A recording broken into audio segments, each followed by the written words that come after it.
Hello, somebody.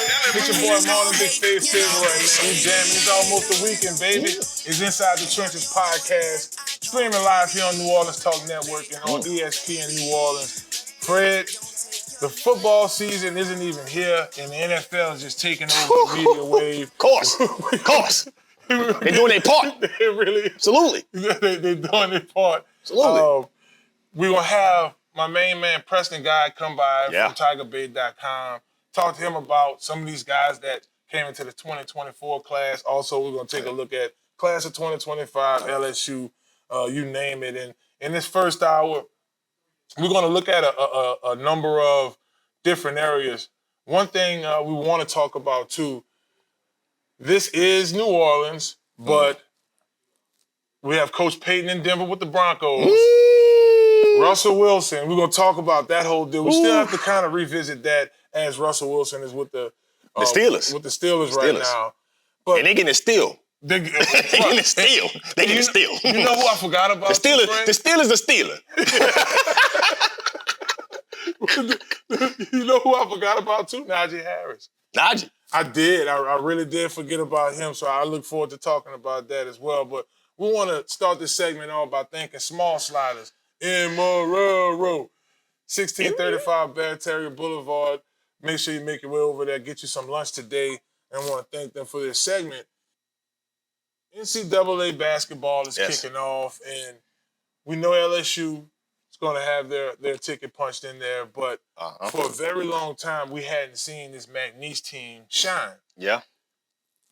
McNeese defends Nicholls State and wins the Southland Conference Championship for the third time, only the third time in the program. How big this is for them, Fred? It's huge. Will Wade, fired from LSU 2 years ago, gets a chance to take over the program from Coach John Aiken.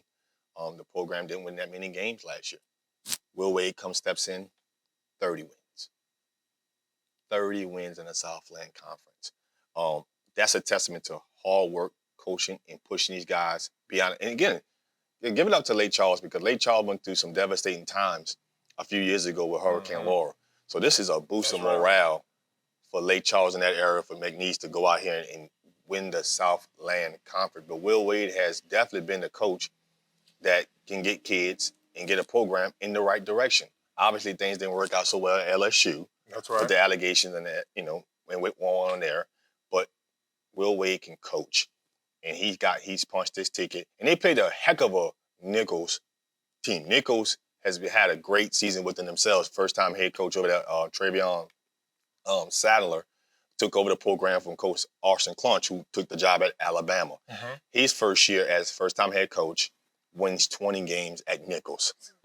So you talking about the box office game between McNeese and Nicholls State for the Southland Conference. It was a big-time game, but shouts out to Coach Will Wade for winning the conference and punching the ticket into March Madness. And not only that, I know he had to miss a few games in the beginning of the season. He sat out the 2022-2023 season. Yeah. That LSU, of course, obviously, if this didn't happen with the NCAA. He's still the coach. He would still be the coach. He's still the coach. Still the coach.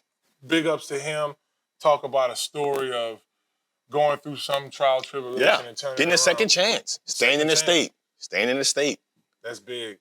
It's my co-host. Y'all make sure y'all follow him on Instagram _BFredJones. And you can also check out his FanView podcast. Every week, great guests. I saw my man Felton Higgins. He was with me at the Buffalo Bills. Yeah. Came through and did an interview. So I can't wait to watch that. Did an interview recently, and we got some more interviews coming on the FanView podcast, man. So stay tuned, stay subscribed. Trust me, we can't stop, we won't stop. Can't stop, won't stop. You better believe it. I do want to look at the NCAA tournament. This is big for the Southland Conference. I know in basketball, both FCS and FBS schools join into the conference. So this is huge for Nicholls State. For McNeese. And just, my son plays in that conference for football. He plays for Northwestern State. And I just see this conference really shaping up across the board, track and field, football, basketball. You see Will Wade bringing that brings a lot of publicity to the Southland Conference. It's the Southland Conference in terms of teams. It's been star-studded. And you start looking at what goes on, especially with Nicholls in football, with Coach Tim Rebo.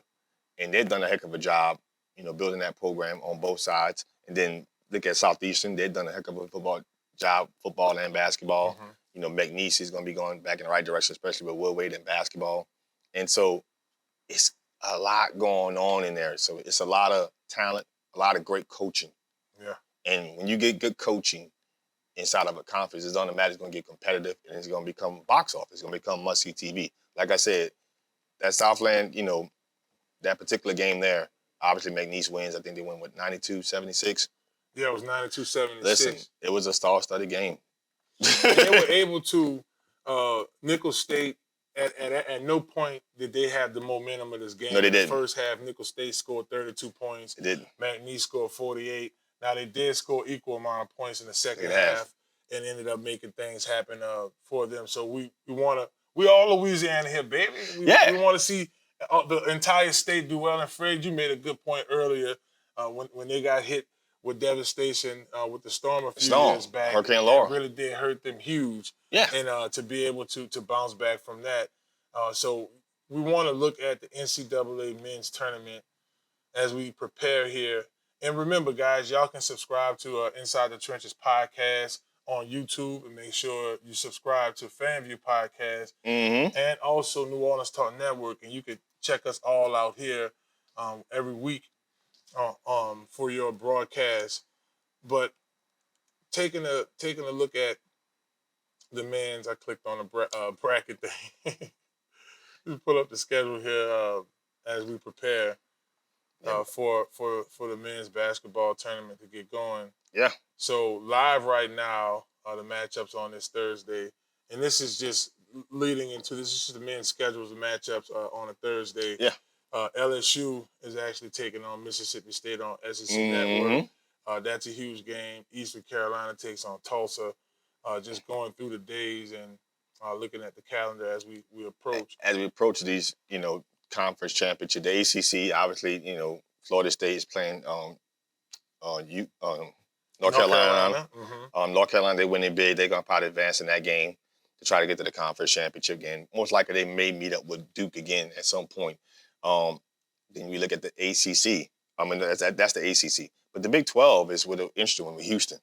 That's the one I'm very intrigued about. And see how Houston can go out here and they can win the Big 12 and be the number one overall seed in the tournament. I think that's the team that everybody's watching out for. They've been building the program down there in Houston in terms of basketball. So I think a lot of people are paying attention to what Houston can do. They smother you so much defensively, and it's hard to put up points against them. It's just so hard to score. So they're going to be a very intriguing matchup. I want to see if they can win the Big 12, because them and Arizona are going to be they're going to be at a collision course to try to win the Big 12. Man, I think it's cool for the Western region finishing at Crypto.com stadium in LA. That's big for them. But just to put you guys through the schedule for the tournament, it did kick off this week. Selections are going to start March 17th. Then, of course, we're going to get into the Final Four March 19th through the 20th. First round, second round. That's going to be through the 21st through the 24th. It starts. And remember, you guys can come on and check some of these games out with us over at UPT Sports Social. We'll be there 6 to 8 broadcasting live, and then Fred, things get going for that program. A couple scores at halftime, and by the time you guys check this out, obviously some of these scores have already been finished. So we're going to focus on some of the games you guys can check out this weekend. But I am interested in seeing the finish of the Florida State UNC game, Fred. I do think that. UNC is going to win that game. I think a lot of people are going to be trying to keep their eyes on USC in Arizona. That's going to be going on later on today. Obviously, USC has got a lot of publicity with some of the stars that they got in their basketball team. Obviously, and so but Arizona has been the big dog in the Pac-12. So I like a lot of people are going to be focusing on that game. I think people are predicting Arizona to win, but people are going to be focusing on USC because again they got a lot of recruits in this year for their college basketball team. Yeah, they do it, and it will be fun to watch as it gets going. That's one of my favorite parts for college basketball is March Madness, because it gets heated up. You start seeing the teams who can make a big showing. You start looking at some teams that's rolling, man. So I'm excited about that. Another thing about spring, is LSU Springs Ball. Our next segment, we're going to have my man Preston Guy come by from TigerBait.com, talk a little LSU football with us. Knowing Preston, he might want to just talk about everything that's going on. You got Alex Box rolling right now with LSU baseball. And, of course, we're talking about the tournaments, the Final Fours coming up. Ladies, we just talked about the men, LSU in the tournament. So we're just excited. Will Wade handled his business with McNeese. Oh, man, McNeese. They're in the tournament. Oh, bro. They're going dancing. Great time here. They're going dancing. Dancing. They dancing. They dancing. They're dancing. So it's an exciting time here in Louisiana sports. We're going to keep bringing y'all the latest, the greatest interviews, you name it. It's also an awesome time to subscribe to both of these pages. FanView, y'all check them out. Podcast. Inside the Trenches, just to stay in tune with us. We're going to keep things rocking and rolling. But we're going to take a quick break. We'll be joined by my man Preston Guy from TigerBait.com to talk all LSU. It's always a good time talking with Preston during the football season. Yes. We're normally sitting by each other, all around each other in the press box, trying to stay quiet when big plays happen at Tiger Stadium. You got a guy like Jaden Daniels and you can't stay quiet. You can't stay quiet. Can't stay quiet. Tough. So can't stay quiet. We're gonna get with him in a second. We're gonna take a quick break. Y'all don't go anywhere. And remember, this segment was sponsored by Small Sliders, 1635 Barataria Boulevard in Marrero, cruising down the street here. Shouts out to MC Thick, RIP to the great rapper MC Thick. I say that a lot on the show because that's his famous song. Marrero 91, my man Shotty Nut had paid homage to him as well. That's it. Definitely, baby. We're going to keep this party going. It's Inside the Trenches podcast on ESPN New Orleans.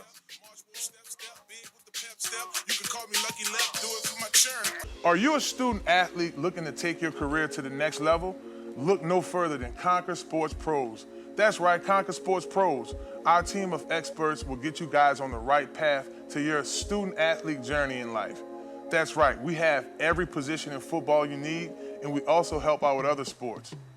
At Conquer Sports Pros, you have everything from a list of consultation, training, and also media training. Yeah, that's right, when you take your career to the next level, play college and hopefully pro, you'll get lots of interviews. Call Conquer Sports Pros today. You can reach them at 504-319-6672 or visit marlonfavorite.com for more information. Hello, somebody. Hello, somebody. It's your boy Marlon, Big Favorite. And when I'm hungry, I like to make my way to Small Sliders, 1635 Barataria Boulevard, Marrero, Louisiana. Simple on purpose. When I tell you their burgers are delicious, have some great sauce on them, I'm telling you, when you're just hungry and just need to grab a quick bite, this is the perfect place for you.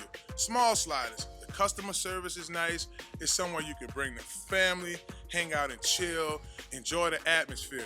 Now, I'm a big boy, so when I like to take my Small Sliders, I like to get the biggest smalls. Double patties, bacon, cheese, you name it. Just a delicious burger. And I like to top it off with my favorite, the cookies and cream milkshake. There are 3 delicious flavors: milkshake, chocolate, vanilla, and cookies and cream. Small Sliders. Simple on purpose. Y'all come on and slide through, baby. And let them know that you heard about them on Inside the Trenches with your boy Marlon Big Favorite. Watch out there now. Well, hello, it's Marlon Big Favorite with Inside the Trenches podcast. Are you looking for a brand new car? Or you're tired of what you're driving around in? Or you just need wheels? Well, if that's the case, you need to visit Marrero Motors, 1512 North Causeway, Metairie, Louisiana. At Marrero Motors, our buddy Alberto will get you in a vehicle that fits you that day with no problem. They have vehicles that are pre-owned. You could do a trade-in that day and ride off in something that day. Visit MonteroMotors.com for more information and let them know you heard about them on Inside the Trenches podcast. Hello. Step Construction is here for you with a brand new offer. We now provide affordable storage sheds. Stop wasting your money on overpriced storage units and portable containers. Step Construction can provide you with a custom shed that will fit your budget and storage needs. So contact Step Construction today at 504-340-5809 for your own personal quote. Let us help you take the next step at Step Construction. Did this beat, West Bank, where you at? Let me get that hand clap. Oh yeah, come on, let's get it. Hello, somebody. Welcome back to Inside the Trenches podcast. It's your host, Marlon Big Fave Favorite. Joining me right now, I have my co-host, my man Fred. Y'all make sure y'all check him out at the FanView podcast. And then on our UPT Sports Social Hotline, I have my other good buddy, Elliot. Like I was telling Fred during the break, Preston's usually like a few seats over with me in the suites or the press box, should I say, at LSU games. And we always catching up. Preston Guy at PGuy77 on X, follow him. Really good content on LSU football, recruiting with TigerBait.com. Yep. Preston, thank you for coming on the show, baby. Hello, somebody. Big Fave, what's going on? Thanks for having me, man. Man, all is well, all is well. Just enjoying the fact that sports is heating up right now. We're in the March Madness, LSU's in spring ball, Tulane's in spring ball. LSU girls are looking good heading into the tournament. Yeah. So we want to know what's up with you, man. How things are going over there at TigerBait.com. What's hot off the press? Well, it's always fun for me. I'm a big football guy. I like it when spring football's going, but I got to say, Mulkey had some interest in what's going on with them. I even like what McNeese doing with the men's team, going 9-9 in the SEC. They're, of course, playing right now against Mississippi State. Baseball, looks like Big Johnson got that thing rolling. And then softball, man. What can you say about Beth Serena and those girls? So a lot of good stuff going on. LSU, it's almost like football is kind of an afterthought. They're doing so well this spring. Hey, Preston. Hey, this is Fred, man. All right, let's get back into this football thing, this spring ball. We got to touch on it. We all know that when LSU receiving core is at its best when it has a duo. Obviously, we saw it last year with Brian Thomas, Malik Neighbors. We saw it before with Justin Jefferson, Jamar Chase. We could talk about Odell Beckham, Jarvis Landry. We can Dwayne Bowe, Buster Davis. We can go back. We kind of know that Kyron Layson is going to be the penciled in number one starting receiver. But who do you think is going to be emerging as the number 2 receiver for this offense down there in Baton Rouge? Yeah, Fred, that was a really good term you picked there. Penciled in at number 1. That's Kyron Lacy. He's going to be the number 1 receiver rolling out there for spring. The athleticism and ability after the catch has never been questioned. Correct. When it comes to Kyron Lacy. What has been questioned is consistency catching the ball.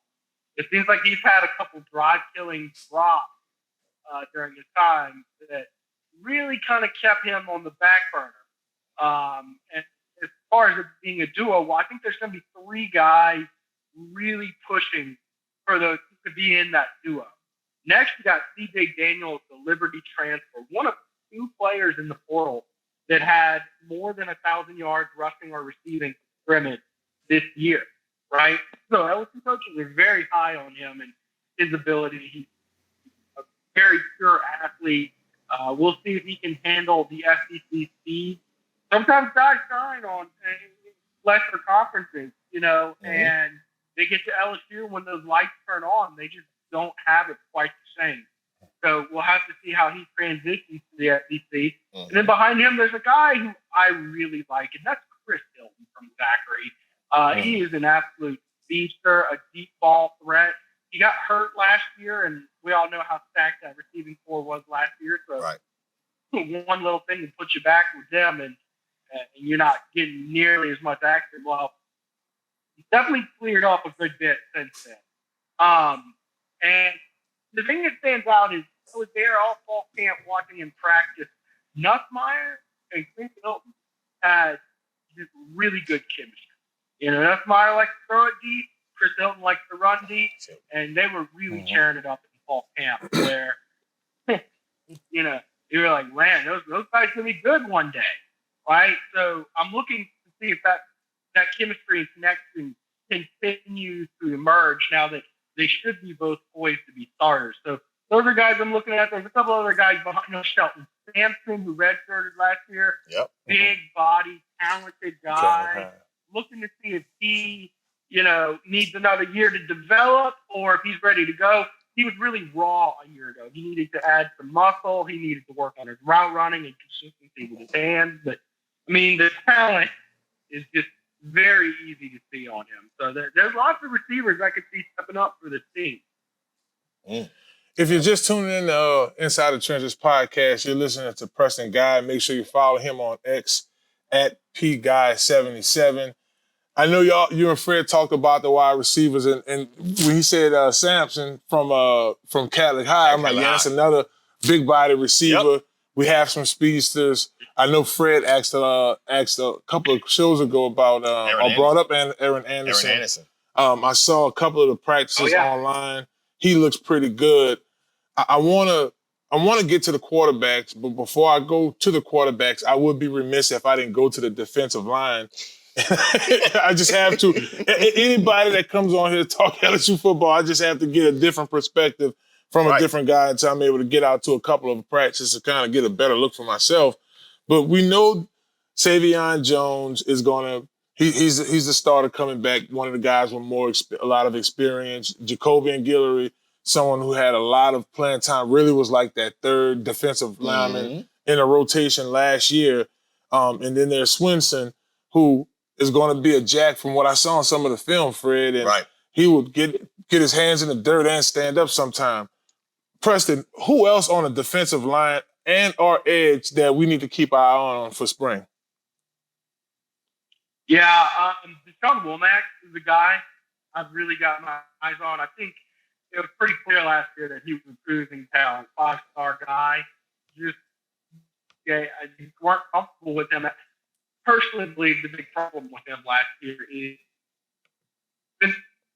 wasn't the player. I think they were playing very, undisciplined football, bad technique type stuff, and you get a guy who's raw with plenty of talent. Well, how is he supposed to develop when, your defensive line coach is out for the year 6, right? And the interim guy is coaching out of his position group. I think that held a lot of guys back, right? So defensive end, at least you got some returning experience. You look talk about, they've got, Harris, Went, guys you're talking about there, Tom Womack, Savion Jones comes back. They got some guys who you can expect to step up. Defensive tackle, boy, Bo Davis got his foot cut out for him at that defensive tackle spot. They only have 2 returning defensive tackles, David Lee, who really hasn't played a significant snap of his career yet, and Jacobian Guillory, who's been there a long time. I think we all know he is a strong-bodied guy who can do some good stuff, but he hadn't really had a chance to be the guy yet, to step up. He's kind of been buried. Well, there's nobody burying him anymore. Outside of that, you've only got 2 players coming in, so you're going to have to go to the portal to get anything near functioning depth at defensive tackle, or you're going to have to slide some guys over. I believe they put an offensive lineman over there. His name is slipping me at the moment. Maybe Kimo McInerney. Yeah. Anyway, you got okay. So you got John Washington, the JUCO transfer. He's signed with Georgia and didn't really quite cut it there. And there's questions as to, was he ready to play in the SEC? And maybe that's why he went JUCO. We'll see. But then you bring in the 5-star Dominic McKinley, a guy who's, talented player, no doubt. But I do think he's raw. And I do think he needs to put on a ton of weight. I don't think he's the kind of defensive tackle prospect. And by the way, I don't think defensive tackle is a position where you plug and play anyway, right? Not that it's necessarily overtly difficult to learn the position, but you got to be a grown man, Like, you can have a guy come in and be a running back, and he'll be fast and dodge people. Receiver, you can kind of be talented and fast. Man, it takes years to put on the muscle to play defensive tackle and offensive line in the SEC. You just don't see very many 18-year-old kids with that kind of just raw power and ability. So I would say he's going to play. I mean, you have no choice but to play the guy. But will he be ready? I think there's some big question marks. I'll tell you what, LSU's got the best in the business developing him with people than Bo Davis on the defensive line as coaching the edge rushers and defensive tackles. Preston, got to ask you this question. He talks about in terms of high school recruitment. What is your take on LSU in terms of not just this 2024 class that came in, but the 2025 class that's supposed to be coming in next year? How special can these 2 classes be for LSU? 2024 is going to be a class, I think, that gets remembered as filling a lot of needs and providing a lot of important depth pieces. You look at the offensive line they brought in. They bring in 6 linemen. Mm-hmm. They've been bringing in 4 or more linemen in every offensive line class. That's such a big deal. I look back to some of Ed Ogeron's classes, which were highly ranked, by the way. There was one year he brought in 2 offensive linemen. While that might score well in the books, you're not building class composition to fill the football team. I have a philosophy where your recruiting class, you should be able to field the football team. You could at least get a starting 22 out of it every single year. If not, get pretty close to it, right? And obviously use the extra spots. Typically, you sign 25, although now the limit is gone. They've been signing 28 or more because of the transfer portal. Right. Now use those extra spots to add that depth that you're missing. So I love the composition of this class. So they got a quarterback, they got the running back. You know, I just don't think it's going to be super star heavy. I don't think there's going to be like a guy like a Leonard Fournette. You look in this class, you're right. like, man, that was just a dude. It's just a lot of good quality football players, guys. I think will be part of the program for many years. I think there's going to be more loyalty to this class. They locked down Louisiana in a big way. I mean, 9 out of 10, that is some nasty work that the coaching staff did. So I do think that this 2024 class is going to lay, it's going to lay down a foundation, and then the 2025 class. Oh, my God. Yes, indeed. Oh, my God. Is going to be. Harlem Berry. You've already got all 3 guys. Yeah, you've got 3 Leonard Fournettes in this class already. You got the number 1 receiver in the country, Victorian Moore. You got Harlem Berry, the number 1 running back in the country. Right. And you got Bryce Underwood, number 1 player in the country, quarterback. That's big. Especially looking at when I talked to Bryce Underwood's dad and his coach, they both talked about how important the offensive line class from the year before is for him. Right? And I said, that's really where I look at this 2024 class. I'm like, they built that foundation. They got 6 offensive linemen, a 5-star guy in there, a lot of good guys in there. This 2025 class is remarkable. And they're going to clean up Louisiana again, or at least they should. Guys like James Simon, who's the top 10 running back in the country out of Evangel. They're also recruiting guys like DJ Pickett, the number 1 defensive back in the country. They got, the number 1 interior lineman was on campus this weekend. They're in on a lot of big name guys, and the recruits I'm talking to, they're well aware that this 2025 class is something special, and if they join a part of it and stick around, they very well may accomplish something special. And some buzz, the buzz gets just even higher. It gets more pushed up when you consider this all coincides with Nick Saban retiring.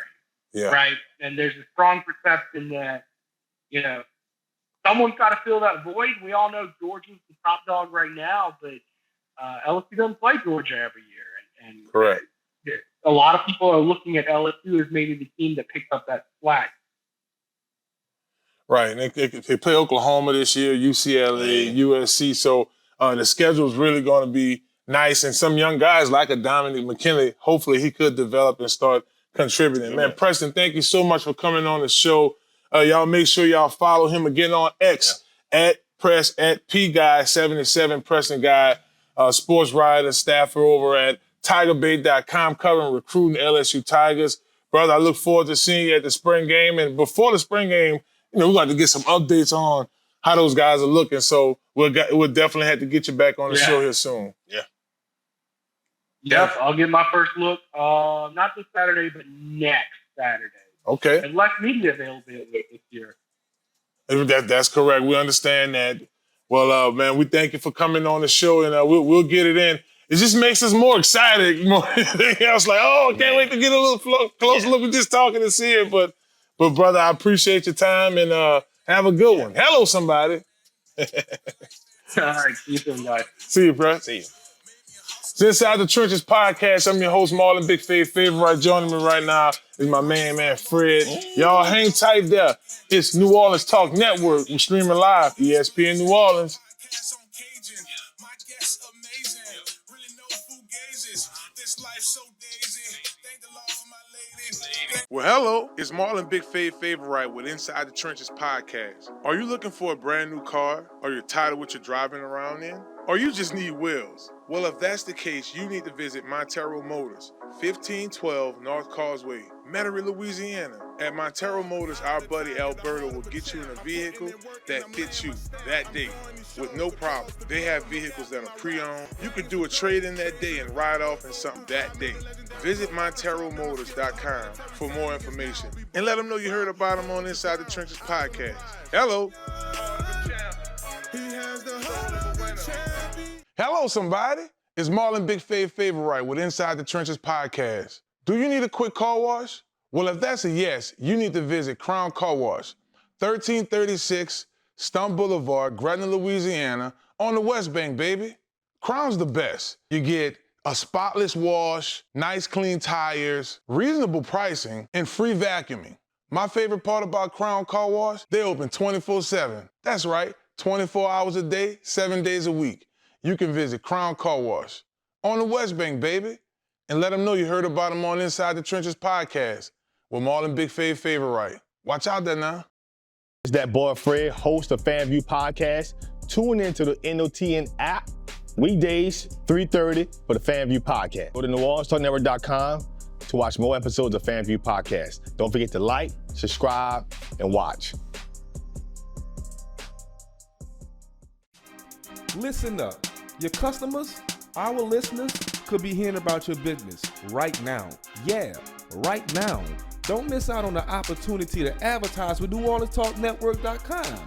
Call our business department today at 504-475-4793 to hear about our great rates. NewOrleansTalkNetwork.com. We provide the people, you provide the business.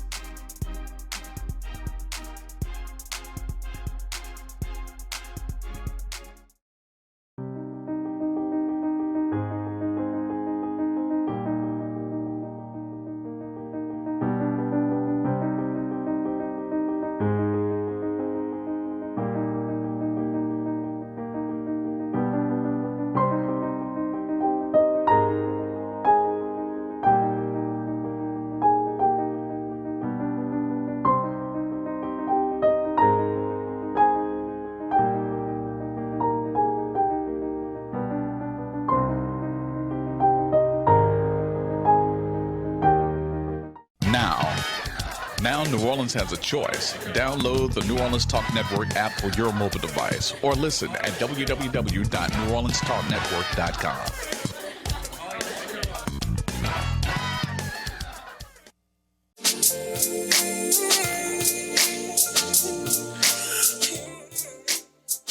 Welcome back to Inside the Trenches. It's your host, Marlon Big Fave Favorite. Joining me right now is my co-host, Fred.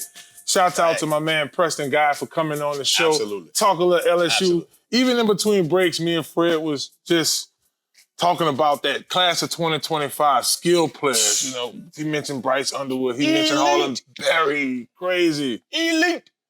Just an elite class. Elite. All caps. Elite. All caps. So that's huge for LSU moving forward. Recruiting big-time skill players attract top dog, big skill. But it's also big for high school recruits because I think the narrative has gotten away that everybody's in the transfer portal. No one's building through high school, which you kind of consider it being the draft, like if you're comparing it to pros. So, yes, it's not just huge for LSU, but it's huge for high school recruits. It is, and it also creates this narrative of let's build a good team so we can win a championship. We're going to get the bread while we're here. There are NIL deals now, so it's not like – and I want to see more passion back into it. I saw where Tyrann Mathieu had tweeted out a while back. He doesn't like the new deal with the transfer portal. He hates it. He dislikes it. It takes away from that competitive spirit when guys are not getting on the field immediately. Everybody wants to leave and change. Yeah. Tyrann didn't get on the field immediately. He had to wait the guys like Patrick Peterson, Morris Claiborne. There were some guys that was there, and he had to fight his way to get on the football field. But when he did, he made the most of his opportunity. The Honey Badger emerged, but I'm with the Honey Badger on this one. And that's a decent philosophy because if you look at his longevity, he's been in the NFL now for double-digit years. He's been productive double-digit years because, as he mentioned in the tweet, he had to work hard to get on the field. And he's a Super Bowl champion. behind Patrick Peterson, coming behind Morris Claiborne. And as you just mentioned, Super Bowl champion. Signed multiple contracts in the NFL. Just read up with the Saints. He's going on the right path. And I think he's a future Hall of Famer to add to that. Somebody that's also adding a lot of money to their bank account. And I saw his wife on Instagram. She was dancing in it's like an all-black number 3 Russell Wilson like sweat jumpsuit. She was just kind of doing her thing. So they already put the Pittsburgh Steelers gear on and moved away from Denver, but not so fast for the Broncos. The Broncos can't move away from Russell that quick. Just recently, Pro Football Talk on NBC's beat writer Mike Farrellow had wrote a few days ago about the Broncos releasing Russell Wilson and opting out for $53 million cap charge in 2024. To break that down for you, I'm going to go ahead and turn to Fred here because we was talking about this. Fred was like, oh no, we got this down pat. I know they eating this, they front loaded, getting all that extra Walmart money. Let's go ahead and take some of these special prices that we get across the country and front load this bill to Russell to start building our team. Well, what the Broncos decided to do was when they released Russell Wilson, it could be $85 million in dead cap money. That was reported. That's what's still happening. But the Broncos basically made him a designated post-June first cut. Mm-hmm. So what's going to happen is the Broncos are going to take a $53 million cap hit for 2024, but also take a lesser cap hit, which is $32 million in 2025. So they're going to take the bulk of the brunt of it this season. If they had just made it a regular cut, they'd have took $49 million this year, but also had to absorb. They took $35 million this year, but $49 million for 2025. So if Russell Wilson is not part of the team and part of the organization, they decided to go the route of taking the bigger cap hit for the 2024 season by taking the $53 million in 2024 and $32 million in 2025. I don't care how you slice it, guys. That is the most dead cap money that any team has taken from any player. That is a lot of money. That is. It's up there with Aaron Rodgers, Tom Brady, Carson Wentz. It's the highest. It's the highest. And it's by a long shot. By a long shot. And he's in there, like the dead money from Seattle. It was tons of stuff. And let's backtrack this for Russell. Here's a guy who's an excellent baseball player. Yes. An exceptional quarterback. I don't care what nobody said. Yes. Russell did what he did. Yes. He had to listen. Yes. We could get into the support that he had in Seattle versus what he had with the Broncos. Two different scenarios. A coaching headache the first year in it, second year, even bigger headache. Right. They legit went to this man and was like, hey, we want you to take your injury clause out. If you don't, we're going to bench you. We're going to bench you. Well, look like I'm going to be on the bench. I'm going to be in the bench. So, going through all that drama. So, Fred, I want to look at some of the winners and losers in this situation. Mm-hmm. Winners, the Steelers. They do get a... The Steelers are stealing. Mm-hmm. They're stealing. They're stealing. A one-year deal, $3 million for a Pro Bowl quarterback? Yeah. Who does that? They're stealing. The Steelers are stealing. They're stealing. And in addition to that, I think Sierra's happy. She's back on the East Coast. Yeah. More money. She's close to New York. And Atlanta. Two places she do. I mean, she's right in Pittsburgh, and number like an hour flight. Pennsylvania ain't far from New York or Atlanta. They take the flight, baby. Take the flight. So they don't have to come from the West Coast anymore. The losers in this thing, obviously, are the Broncos. Because of the cash on the front end. Not just that, but the draft capital you gave up. Mm-hmm. It's not just the cash, it's the draft capital you gave up. You gave up a ton of draft capital to get Russell Wilson just to have him for 2 seasons. What was the value in that? They traded Drew Lock and a bunch of draft capital, and they traded Noah Fant to Seattle.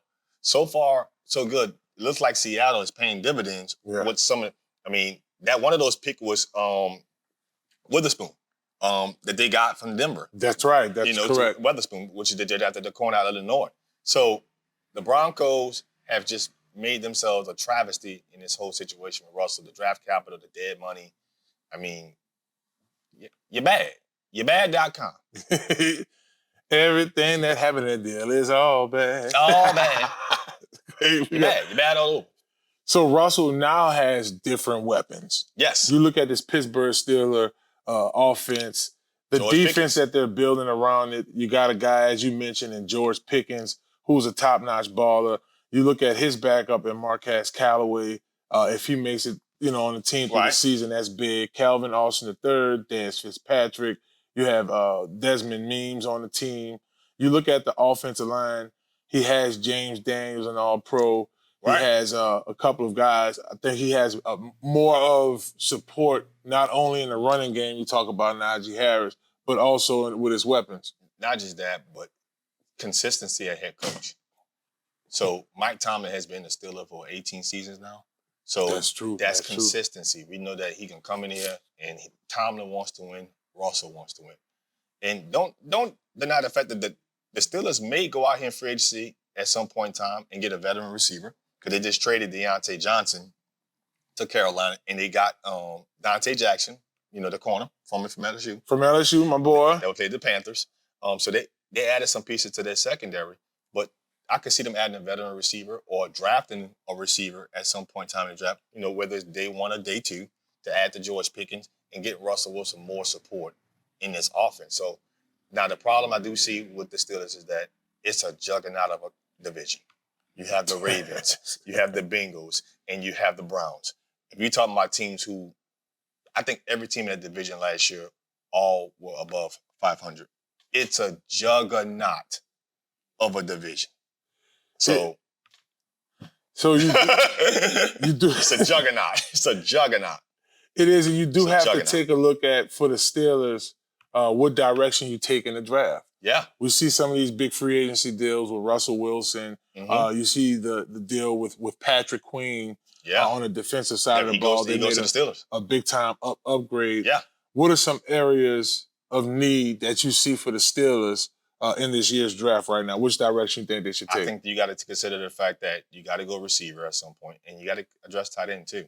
Russell has been known to find future tight ends during his time in Seattle when he was, being a prolific, whether it's Luke Wilson, whether it's at that point in time when they had Jimmy Graham there. So Russell is also familiar with tight end. So at some point, maybe day 1 or day 2, they got to find somebody that could throw he could get the ball to, which is receiver and tight end. I think they need to address that in their offense. You look at their draft order, they have, I want to say, pick 20 in the first round. Second round, they have 51. They have a third-round pick, 2 fourths, and 2 sixth-round picks. They do have to address, as you mentioned, the offensive line. They do need to go get another weapon in the receiving core. That's a direction that they may take, maybe with one of their mid-round picks. Or do you see a scenario where they may go ahead and find that guy in free agency? Because Pickens is still relatively young. Yeah, Pickens is going to year 3. Yeah. Pickens is going to year 3. And the way you see this draft lineup in terms of receivers, I mean, it is star-studded when you get, obviously Marvin Harrison Jr. is going to probably be the first one off the board. Malik Neighbors, Roma Uzier. But Brian Thomas, could be somebody who could be there, right? If That's Brian right. Thomas is there, listen, bloop. It's a very simple pick for me. Yeah. Really though. Yes. So then you have the 2 receivers out of Texas who have pretty good combines. Yeah. You're talking about with Xavier Fast, Worthy. yeah, it was 42. I think Dallas Mitchell. 42. So you got some options here for Pittsburgh. And so I like that situation. I did think they need to address the receiver position first. I think day 2, day 3, you address O-line, you address tight end. And the Pittsburgh Steelers, with some of the defensive moves they made, obviously T.J. Watt is just unblockable. And you still got arguably one of the best safeties in football. With Minka Fitzpatrick. So, I mean, they look like they're ready to be back into playoff form with the Steelers, with the addition of Russell Wilson. I'm excited for him. I am. And I think you look at defensively, the speed on both levels, the speed of T.J. Watt coming off the middle. Cameron Haywood is a threat in the middle. It's a threat. Being able to be a support up the middle. Patrick Queen, the way he runs sideline to sideline is insane. And of course, Dante Jackson is a speedster. So you have speed, that good mix of young guys. Then you had the second year corner and you're talking about not Porter. Porter, yeah. Joey Porter Jr. Yeah. That's NFL pedigree. Definitely. Well, y'all don't go anywhere. It's Inside the Trenches podcast. We're going to take a quick break. And then a former Atlanta wide receiver was talking trash about a coach. Ooh. The coach for the New Orleans Saints, by the way. And he's out there in Denver. We're going to talk about it here on Inside the Trenches podcast. You're watching us live now on New Orleans Talk Network, Radio, ESPN New Orleans. We'll be back. The 225 make me legendary flow off the chart. Man, my skills are hereditary. Timing is now. Be bold, be proud. Hold your ground. Eyes on the prize. Feel it in my soul, in my bloodline. Same go for ball too. Like when people... I got kids in my... Are you looking for your dream home? Well, if that's the case, you need to contact Joe Picolo at Godwyn Realty, right here in New Orleans. Joe can put you in your dream home right away. Joe Picolo and the folks over at Godwyn Realty put you in the house that you need. Even if you're looking to invest in some property, they'll do an excellent job with that as well. Contact Joe today at 504-251-8341. Again, that phone number is 504-251-8341. And also contact Joel at joel.godwynrealty.com. No need to dream anymore. Godwyn Realty will put you in the dream house of your reality. Hello, somebody.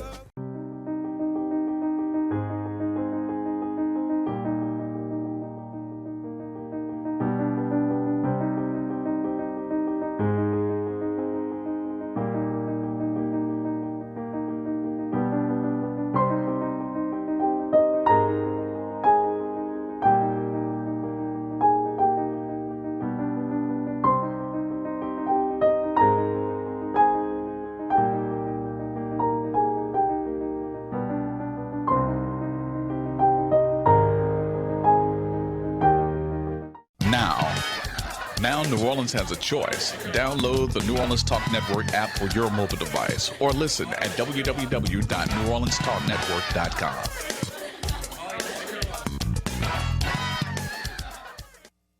Hello, somebody. It's your boy Marlon, Big Favorite. And when I'm hungry, I like to make my way to Small Sliders, 1635 Barataria Boulevard, Marrero, Louisiana. Simple on purpose. When I tell you their burgers are delicious, have some great sauce on them, I'm telling you, when you're just hungry and just need to grab a quick bite, this is the perfect place for you. Small Sliders. The customer service is nice. It's somewhere you can bring the family, hang out and chill, enjoy the atmosphere. Now, I'm a big boy, so when I like to take my Small Sliders, I like to get the biggest smalls. Double patties, bacon, cheese, you name it. Just a delicious burger. And I like to top it off with my favorite, the cookies and cream milkshake. There are 3 delicious flavors: milkshake, chocolate, vanilla, and cookies and cream. Small Sliders. Simple on purpose. Y'all come on and slide through, baby. And let them know that you heard about them on Inside the Trenches with your boy Marlon, Big Favorite. Watch out there now. Listen up.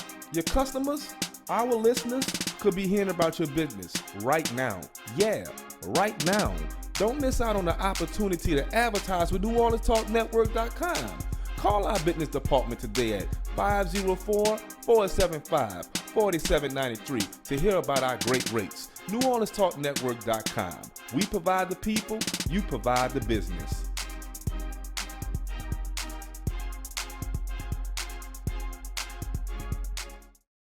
For the radio, hello. Oh, yeah. Hello, somebody. Come on, we back here at Inside the Trenches podcast, baby. We jamming. It's almost the weekend. By the time you listen to us, you might already be in your weekend. So we just want to make sure you're jamming either way it go. It's St. Patty's weekend down here. Yep. Across the world, but out here in New Orleans, I know they got some parades. I was just talking to that boy G over there from UPT Sports Social. He was saying, man, I can't wait till that parade pass down here. It's going to be off the chain. It's Inside the Trenches. It's your host, Marlon, Big Favorite. Joining me right now is my main man, Fred. Y'all remember, check out his podcast, Fan View. Great interviews. They have themselves a good time every time that they do their show. Him, Coach Hen, my man G Sports, representing all the time. So, yes, we were chilling during the break, just kind of looking at the situation here. That's been this has been stringing along for a very long time. Correct. Between Rodney White and now just directly Sean Payton. Correct. But we know Rodney's comments toward New Orleans and the whole Atlanta deal. And it's been somewhat beef between our fan base and their fan base, and he's added fuel to that fire. Sure enough. He's still adding fuel, Fred. Okay. He's not out of gasoline, baby. He's not out of gasoline. At all. He's not. Roddy White said that Coach Sean Payton is past his time as a head coach. Oof. That was his comment just recently. He tweeted it out.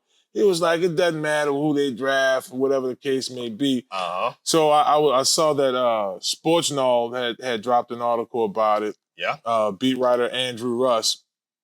And he just talked about the background of this whole deal, and he quoted, I had a little internet issue here. Oh, no, I don't.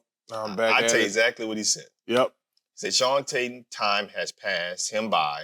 Doesn't matter who he gets in the draft. Drew carried that man, and he ain't done nothing since then. I can say this. The comment does have a little bit of truth to it because it hadn't been anything big. There's some truth to it. That happened between Coach Sean Payton and the Broncos and since Drew retired. Since Drew retired. This is true. I think that what he's mentioned, there's some truth to it. Obviously, when Drew retired, they started Jameis Winston that season, and they didn't really make the postseason. They went through a few quarters. I think Jameis comes in and had some injuries, and they had to go get, I think, who ended up playing some that year? Was it Trevor Siemian that year? He did. And when did Andy Dalton, was that, no, that was the first year of Dennis? That was the first year of Dennis. Andy and James went back and forth with those two? Yes. Correct? Yeah, that's right. Sean that was the 2022 season. Yeah, Sean last year was Jameis Winston started. They started off 5-2. That's and right. then Jamie gets hurt against the Bucks. That's right. With the Devin White injury. They finished 9-8 that season. Yes, they finished 9-8. And what happened is they started Trevor Siemian. Then it had some Taysom Hill in there. It just didn't really look like the situation that, Sean wanted to continue to be a part of. And to Roddy White's comments, obviously in Denver, his first season, because he takes the year off, right? He retires, takes the season off, and then he gets to Denver. He has Russell Wilson, who's a, former All-Pro, Pro Bowl quarterback. And the Broncos finished last year 8-9. And, Russell Wilson, the marriage didn't work. And so you look at the whole body of work of Sean Payton, his duration as head coach underneath, he had the whole time basically with Drew. Mm-hmm. So we need more time and more evidence to support Roddy White's claim. Right now, you still sound bitter. Yeah, it's a bit bitter. You sound bitter because the fact that Sean Payton and the Saints and Drew Brees was getting y'all behind when you played it. You sound bitter. But if it continues to go on, you may have a point. Right now, we have a small sample size, right? We got a 9-8 season and an 8-9 season, right? So you got 500, right, without Drew Brees. So we need more time. We need to see what he can acquire at quarterback and see how he can get the Broncos to be competitive against the Chiefs in that division. So, but right now you sound a little bitter. Bittersweet. Yeah. You, Julio, and Matt Ryan, y'all was coming up short. It's just a bit short, especially if you look at that run with the Saints, even after we won the Super Bowl, the successful seasons back to back to back to back. It got ugly once you got into like 2016. Yeah. All of that time there. Even the no-call year, it wasn't close. I'm going to take a closer look at Coach Payton's career as a coach. Right. He started coaching in 1988 as an assistant in San Diego State, spent time in San Diego State till 1993. I want to do this just from an experience standpoint. Let's see how much experience. When you make a comment about a coach, you have to be able to really look at his resume, where he's been, how successful he's been. And I want our listeners and our viewers to get a grip of this. Spent some time in Indiana State in the early to mid 90s, bounced back to San Diego State. So his professional career started working with quarterbacks. Yep. QBs, that's important when you talk about the Drew Brees and Sean Payton deal. Right. Now, this is in 1997 with the Eagles, 98. Then spent some time with Coach Parcells, I want to say, in Dallas. And in New York? No, he was with Coach, he was an offensive coordinator, I want to say at that time, Coach, my mind, so we'll get back to that. It's not really important at the moment. But his time in Dallas is important because he was an assistant head coach. He's a head coach. For 3 seasons. 4 seasons. If I'm not, no, it was 3 seasons. 3 seasons in Dallas. 2003, 2004, 2005.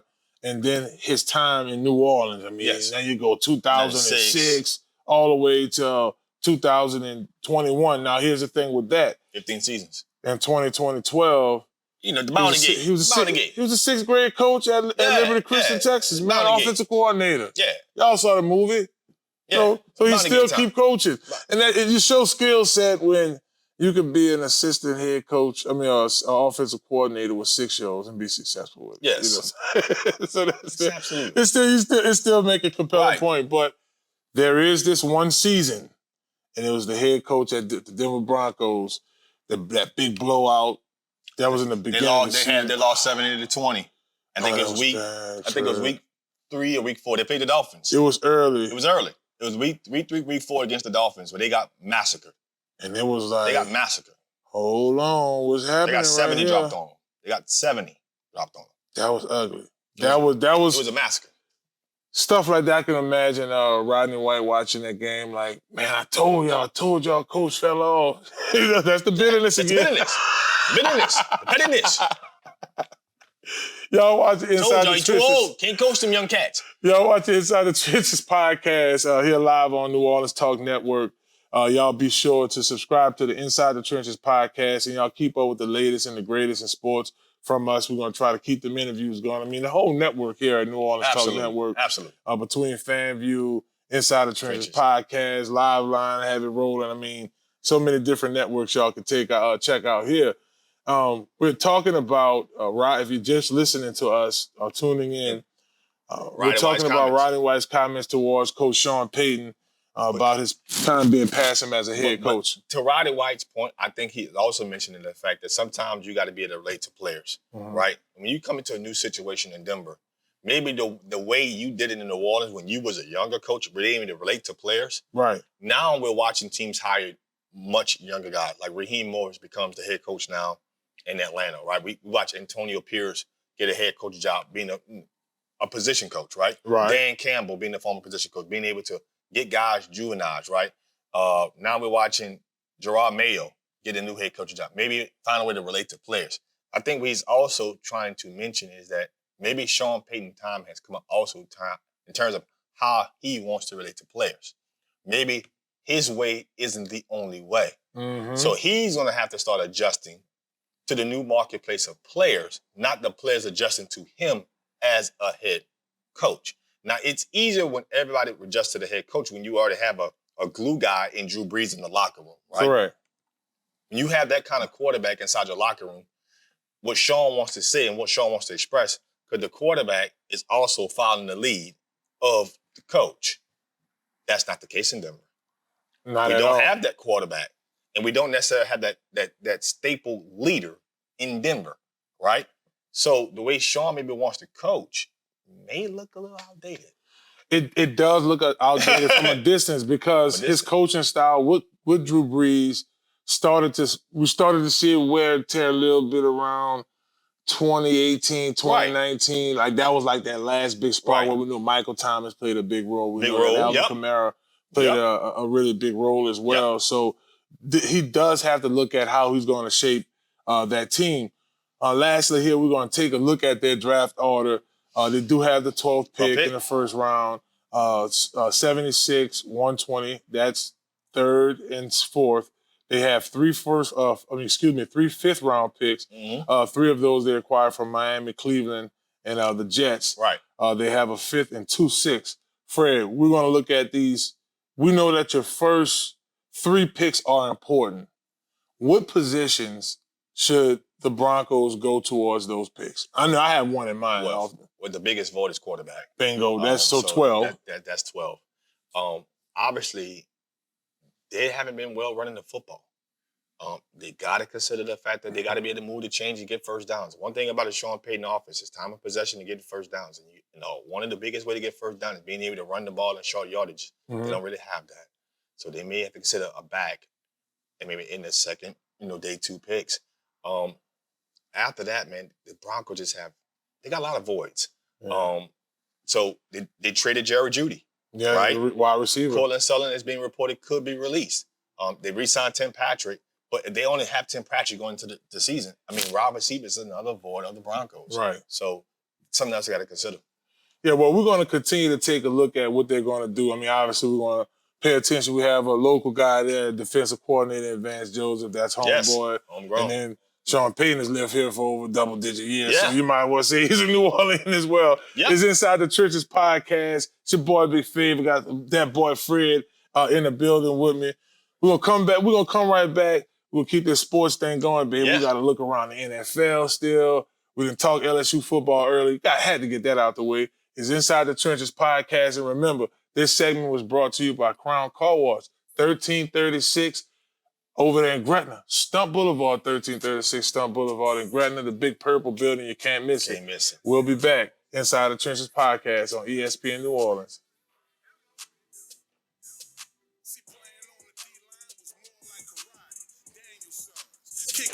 We got some boys, man. Hello, somebody. It's Marlon Big Fave Favorite with Inside the Trenches podcast. Do you need a quick car wash? Well, if that's a yes, you need to visit Crown Car Wash, 1336 Stump Boulevard, Gretna, Louisiana, on the West Bank, baby. Crown's the best. You get a spotless wash, nice clean tires, reasonable pricing, and free vacuuming. My favorite part about Crown Car Wash, they open 24/7. That's right, 24 hours a day, 7 days a week. You can visit Crown Car Wash on the West Bank, baby, and let them know you heard about them on Inside the Trenches podcast with Marlon Big Fave Favorite. Watch out there now. Are you a student athlete looking to take your career to the next level?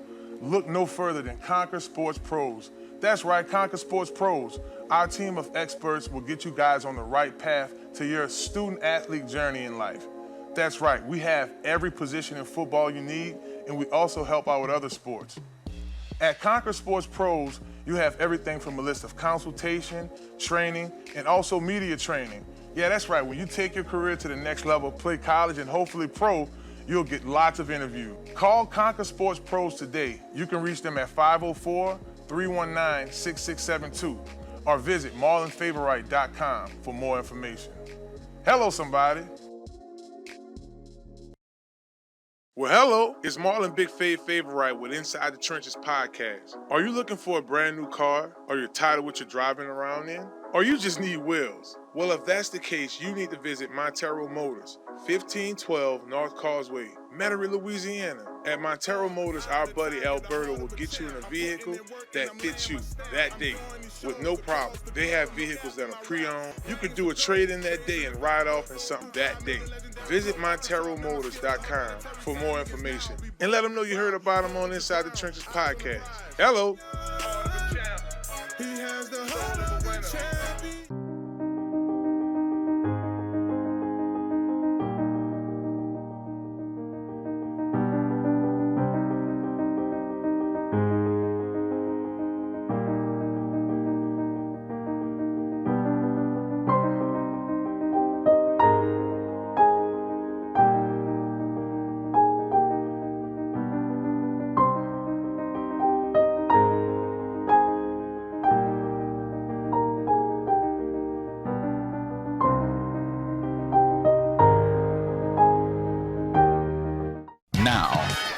Now New Orleans has a choice. Download the New Orleans Talk Network app for your mobile device or listen at www.neworleanstalknetwork.com.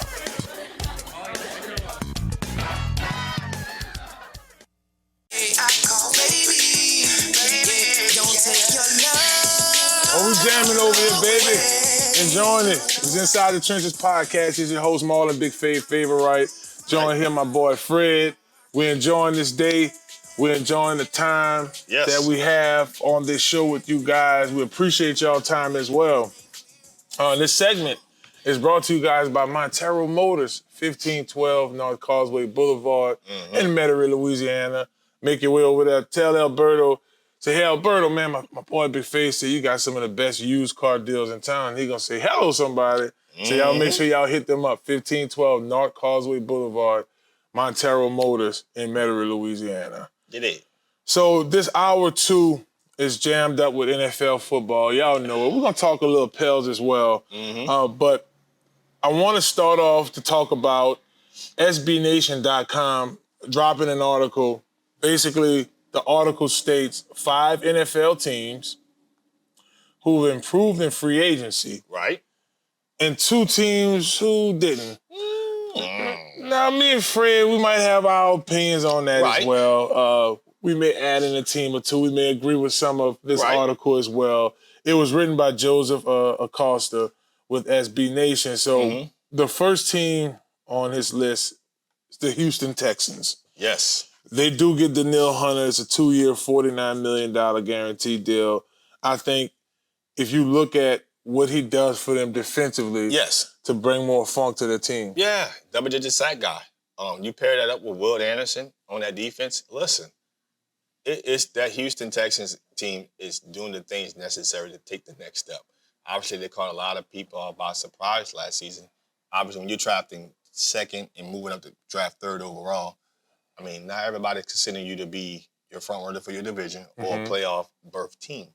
So I'm not gonna. They played outstanding, but I think overall, from the outside looking in, they caught a lot of people by surprise. Adding Danielle Hunter to their defense, letting people know last year was not a fluke. We're a serious football team, and we're going to continue to improve. I want to say they brought Joe Mixon on as well. They traded for Joe Mixon, too, from the Cincinnati Bengals. Yes. That's big. Because that does give C.J. Stroud a solid running game. And a veteran. How important that is for our listeners when you talk about veterans. When you have a guy that can be in C.J. Stroud's ear and say, hey, man, look, when we was in the NFC Championship this year, when we was in the Super Bowl playing against the Rams last year, there's something against this opponent. Maybe it was Aaron Donald, man. Let me show you how we're going. So you start looking at the schedule and you get that wisdom in his ear. So I think if you look at Houston improving in those 2 areas, because they were close. No one expected C.J. Stroud to do what he did. Carolina ended up kicking themselves for not getting him. They still kicking themselves. Still kicking themselves. Like, what we doing? Real talk. But I just think that when you look at it, I mean, the Houston Texans are initially on free agency. They're just the favorite right now. Yeah, they are. They mentioned Atlanta. They mentioned Atlanta, too, with Kirk Cousins coming on the team. They do get a veteran wide receiver in Darnell Mooney from out of Tulane. He's been huge, especially on a Chicago team that really didn't have any other big possession receivers outside of their tight end to help him out. He does get 2 other big target receiver tight ends joining the likes of Kyle Pitts, Drake London. Kirk Cousins, you get that. Just like we talked about with Joe Mixon for C.J. Stroud, we could say the same thing about Kirk Cousins to this receiving corps, to this offensive line, as well as some of these targets we're talking about, like Drake London. We didn't even mention B.J. Robinson. Bijan Robinson. Come on now. Out of Texas last year. So they have an established, feature back. They got, a young, potentially star receiver, a physically athletic tight end down there. Offensive line is just pretty much intact. They were just missing the quarterback piece. They get Kirk Cousins. They trade Desmond Ridder now recently to the Cardinals, and they get Rondale Moore, another receiver. That's right. On this offense now. And Kirk Cousins, if people aren't familiar with Kirk Cousins, Raheem Morris was part of that defensive staff in Washington back in 2013 where Kirk Cousins and him and RG3 were on the roster. So some people think that this Kirk Cousins signing came out of the blue. In reality, they were already familiar with each other back in their times in Washington. So expect that this team with the Falcons to make some noise and threaten the NFC South, particularly the Saints and the Buccaneers. And if you look at it from the perspective of familiarity as well, this is someone he's familiar with. And we're starting to see this. We're seeing this here locally with Dennis Allen. Right. He was already used to or familiar with. They did a whole scouting report on Derek Carr. They drafted him in the first round at his time with the Raiders. So that does help in the Relationships NFL. matter, people. They really do. The Los Angeles Rams, not necessarily a team who slipped through the cracks, but they needed to get big on the offensive line. Yes. And they did that. They did sign Kevin Dotson. Kevin Dotson. They signed Jonah Jackson. On the right guard, you got your left guard. They did. Guards are getting paid. Let me tell you why. Guards start getting paid because more NFL teams are coming with those interior A-gap pressure rushes. You know, you have a lot of young quarterbacks starting. Yeah. And then you have a team, like, look at Matthew Stafford. Me and Matthew Stafford is the same age. We was at the combine together, right? You look at him being 37, 38 years old, you have to make sure you have the offensive line around him intact. If you don't, you're in trouble. That's the defense. I mean, you got Aaron Donald over there, so you don't have to really too much worry about that. A team that did struggle on that offensive line and needed to make some improvements quick were the Carolina Panthers. Yes. Earlier this week, you mentioned them getting rid of Dante Jackson. They're getting Deontay Johnson. You see it. And they had to spread a massive amount of capital out to Robert Hunt out of Miami, and then Damian Lewis out of LSU, a guy that has proven that he can block well. Right. How big is this for Bryce Young? It is big for Bryce Young, but also on the other side of the ball, you trade, Brian Burns to the Giants. That's right. You trade Brian Burns, and Brian Burns gets a huge payday with the Giants. So what they added in offense, they lost in defense. So to me, I don't think the Panthers moved the needle at all. I don't have them as a winning in free agency because what they add in the offense, they lose on the defensive end. True. You look at the Washington Commanders, you have Coach Dan Quinn. Coach Quinn has been to Super Bowls. Yes. He's been a head coach before. They could use that type of leadership. They had to go. He's a defensive line coach. I remember when he came down to work us out at LSU. Me, Tyson, Kirsten Pittman, Tremaine Johnson, all of us. He liked all of us. He ended up bringing me into Seattle my rookie year right before the Saints picked me up. So he's an experienced. And back then he was a D-line assistant head coach as well. So he has that experience. They bring in Armstrong and Fowler Jr. Yep. Decent age rushers. Washington Commanders, they're handling business. Listen, they also bring in Austin Eckler for a pretty good wage too. So when you're looking at the Commanders and what they were doing, what the part you gotta like about it is what they brought in is good veteran guys. Did not spend a ton of money breaking the bank against their cap. Guys that they can plug in and play to how they're going to run their defensive scheme. Austin Eckler is a veteran. He's going to help with that running backs and what they want to do, pass catching and what have you. The Marcus Mariota one I'm still doing this. Still scratching my head. I know what we're thinking here. But they bring in Marcus Mariota. You got to figure that Marcus Mariota is a bridge. That's right. To potentially who they may select at number 2 overall. Everyone's predicting that will be a quarterback at that position. So they need somebody who can have some veteran experience.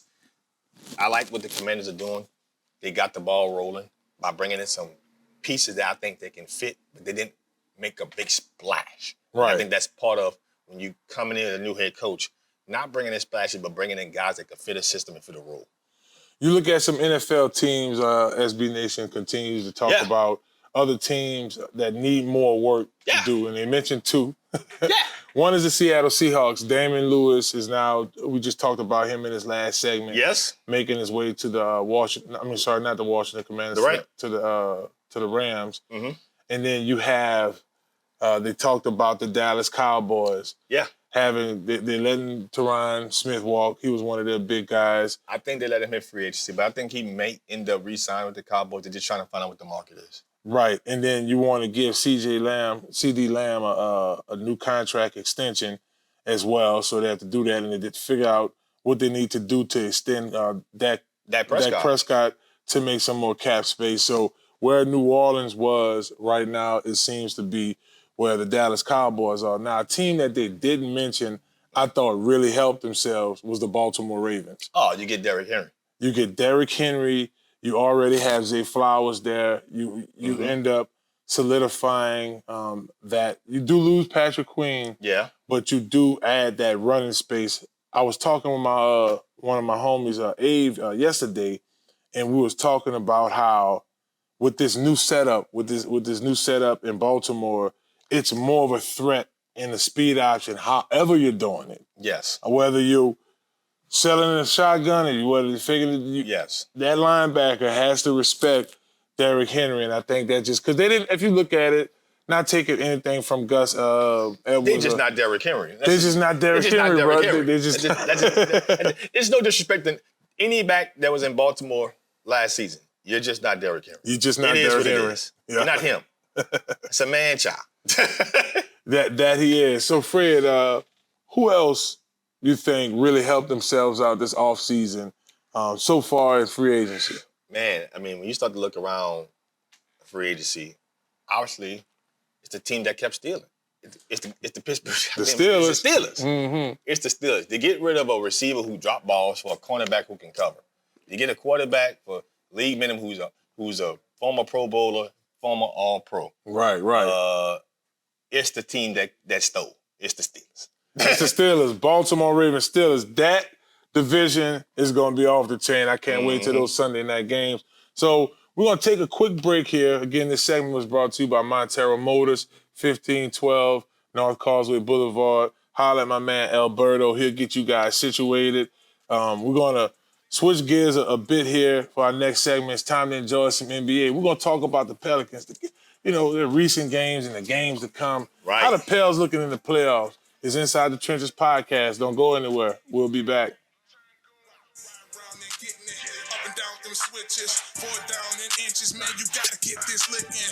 Are you a student athlete looking to take your career to the next level?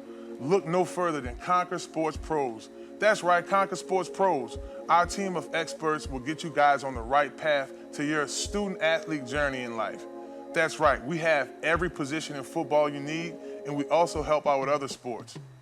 At Conquer Sports Pros, you have everything from a list of consultation, training, and also media training. Yeah, that's right. When you take your career to the next level, play college and hopefully pro, you'll get lots of interviews. Call Conquer Sports Pros today. You can reach them at 504-319-6672 or visit marlonfavorite.com for more information. Hello, somebody. Are you looking for your dream home? Well, if that's the case, you need to contact Joe Picolo at Godwyn Realty, right here in New Orleans. Joe can put you in your dream home right away. Joe Picolo and the folks over at Godwyn Realty put you in the house that you need. Even if you're looking to invest in some property, they'll do an excellent job with that as well. Contact Joe today at 504-251-8341.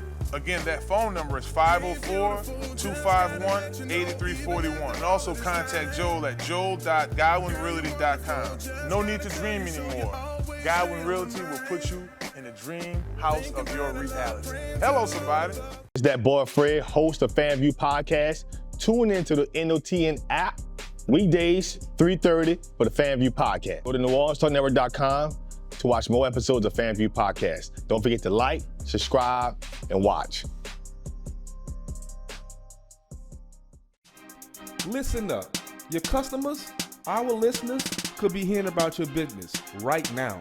Yeah, right now. Don't miss out on the opportunity to advertise with NewOrleansTalkNetwork.com. Call our business department today at 504-475-4793 to hear about our great rates. NewOrleansTalkNetwork.com. We provide the people, you provide the business.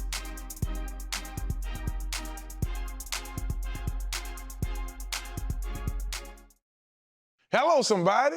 It's Marlon Big Favorite with Inside the Trenches podcast. Do you need a quick car wash? Well, if that's a yes, you need to visit Crown Car Wash, 1336 Stump Boulevard, Gretna, Louisiana, on the West Bank, baby.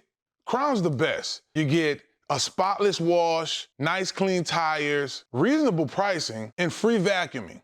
My favorite part about Crown Car Wash, they open 24/7. That's right, 24 hours a day, 7 days a week. You can visit Crown Car Wash on the West Bank, baby, and let them know you heard about them on Inside the Trenches podcast with Marlon Big Favorite. Watch out there now. Like Madden, living life fantastic, calling unusual plays, made me a hustle today. Y'all see it? I know I'm a football player, but I don't know if y'all know I can hoop a little bit too. Little lefty.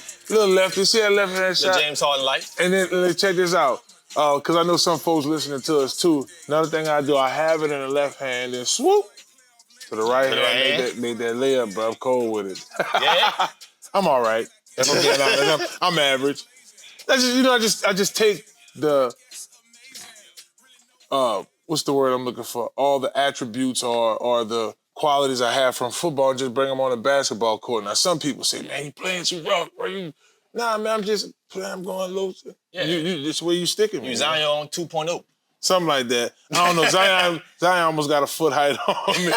It's Inside the Trenches podcast. I'm your host, Marlon, Big Favorite, right? We having fun over here, enjoying our hoop dreams. I'm just dreaming, baby. I think last time I was second string center on Ellender's middle school basketball team. That's the last time I had played organized basketball, to be honest with you. Some would say that's all right, you know. Spend some time. It's all good. It's all good. And look, y'all can spend some time tomorrow at lunchtime. Y'all can join us at Small Sliders. 11 and 1 will be broadcasting live there at Smalls. Now, we may have some weather. If we do have a weather situation, we're going to broadcast here in the Small Sliders Hub, but it's going to come on from 6 to 8 Friday night, so y'all can check out tomorrow's show. We're going to have fun. I'm pretty sure by that time the NFL is going to be way more interesting. Of course. They keep on the tree. They keep dominating the headline. All the time. And, you know, it's Fun Friday. Get a little music in here, have ourselves a good time. It wasn't a good time for the Pels the other night. Of course. I was in attendance. Didn't like it. That's right. You were at the home. You were in the blender. Yeah, I was in the blender. 116-95. The Cavs beat the Pels at home. Yeah. In addition to that, Donovan Mitchell returns. Yep. And all together, collectively, they hit 23s. Yes. You were in the blender. Could you recap this for us, please? Listen, I think the first quarter, the game was pretty, close-knit for the most part. But once the second quarter gets started, the Pels defensively, things were just not working out. They kept the Pels off their rotations defensively. So the three-point shots were falling for the Cavs. The mid-range shot, or the shots at the rim with Jared Allen and didn't even get to the rim were just there. And so as the Pels cannot do what they want to do defensively, it didn't allow for them to have a stop and go on the run. Like I said, the first quarter looked like two evenly matched basketball teams. The second is when the Cavs started to pull away. Darius Garland starts to hit a few threes. Donovan Mitchell hits a couple of threes. A couple of guys on the supporting bench hits a few threes. And then Jared Allen was just getting rebounds and points in the paint. And so they never could really stop that. And at some point in time, during the fourth quarter, the game was up. The Cavs were up by 20 points. And so at some point in time, the game was just, the reserves just came in. It was one of those defeats where we haven't watched them lose a basketball game this way in some time. And it's, it brings back some old wounds of, are the Pelicans ready to take the next step? Because when you get into the playoffs, you face top teams. Right. The bad teams are home. They're chilling. This season over with. So you against a team like the Cavaliers last night, I really didn't like the loss that they had because again, when you get into the playoffs, you need to be able to compete against top teams. I know that the Cavs are in the Eastern Conference, but you got to be able to compete. And last night didn't look that competitive, especially on defense. Yeah, Zion had 33 points. Yes. B.I. had 20. This number here was a bit alarming. And to your point, if they want to be successful in the playoffs against really good teams, you're going to need guys that come off your bench like Trey Murphy to have more than 11 points, and he had that as well. When I look at this matchup against the Cavaliers, you look at from field goals, Cavaliers was 51%. The Pelicans was 43.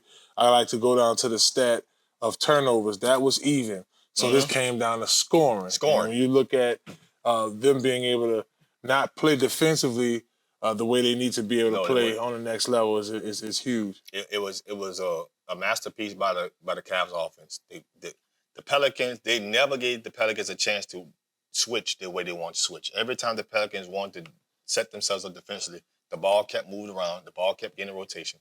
Or if the Pels were not able to just put a hand up, it was like a free throw shot.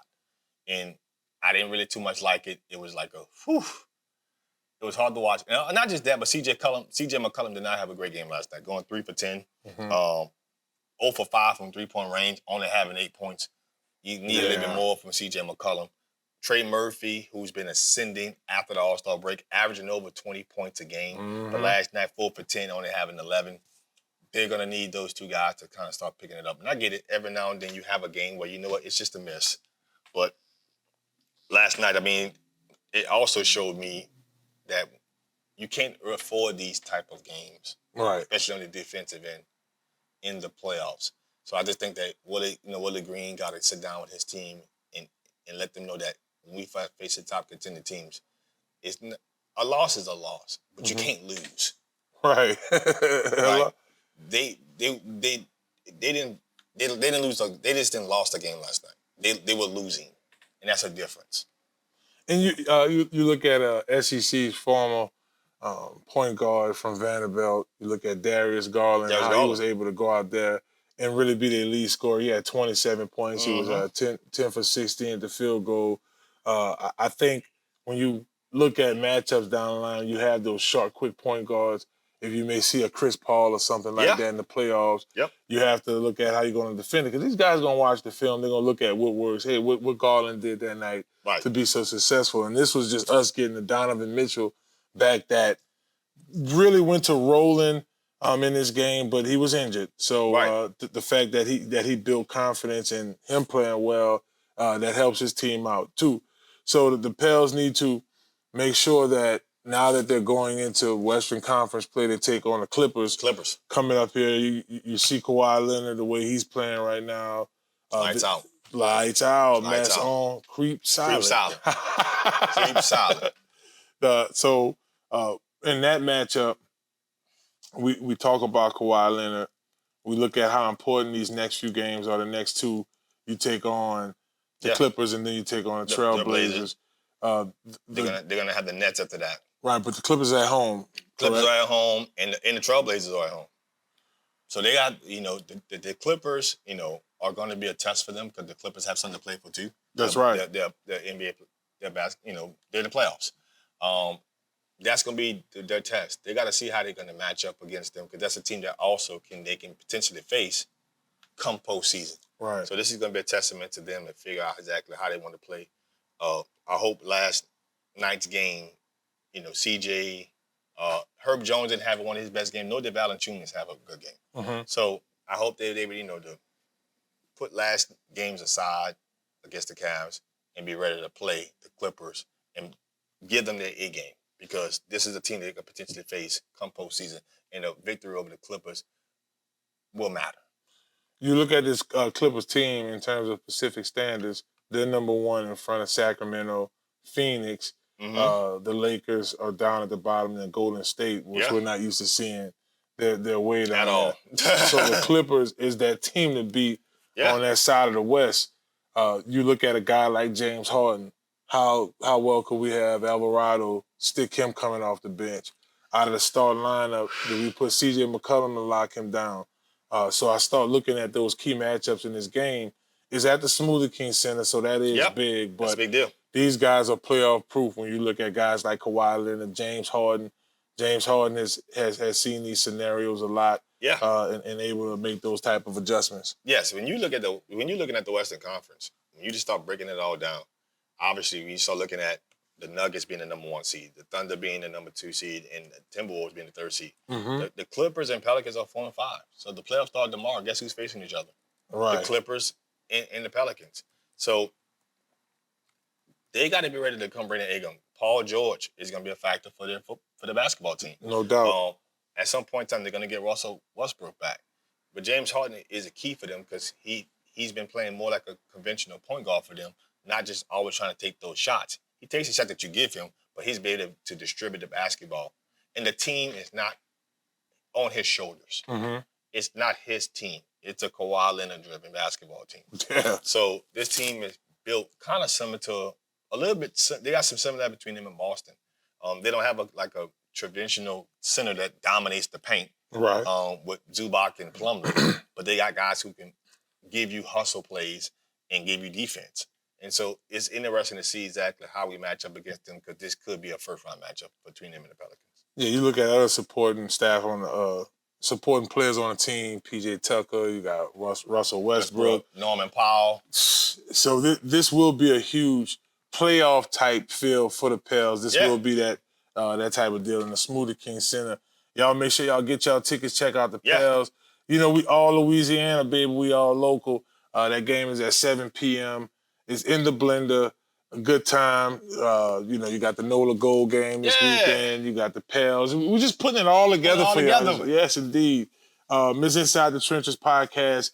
Remember, y'all can make your way on over to Small Sliders tomorrow, 11 to 1. We will be recording that. If not, I still want y'all to go there at lunchtime. The reason I'm saying if not, we may have the bad weather. You know, we in the trenches out there with Small Sliders. So we don't want the weather to kind of mess up the equipment, so we're going to take it on inside. Right. But, of course, we will be right here with the Small Sliders banner, and we're going to have all our food in front of us. We don't have it in front of us now, but, it's late time. I get your grilled cheese, Smalls way fried. Listen, you can't go wrong.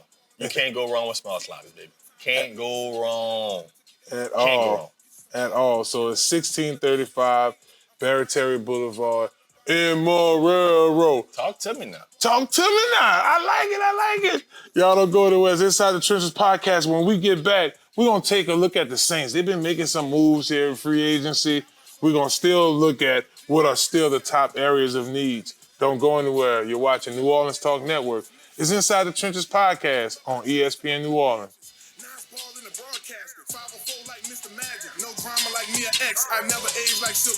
Are you a student athlete looking to take your career to the next level? Look no further than Conquer Sports Pros. That's right, Conquer Sports Pros.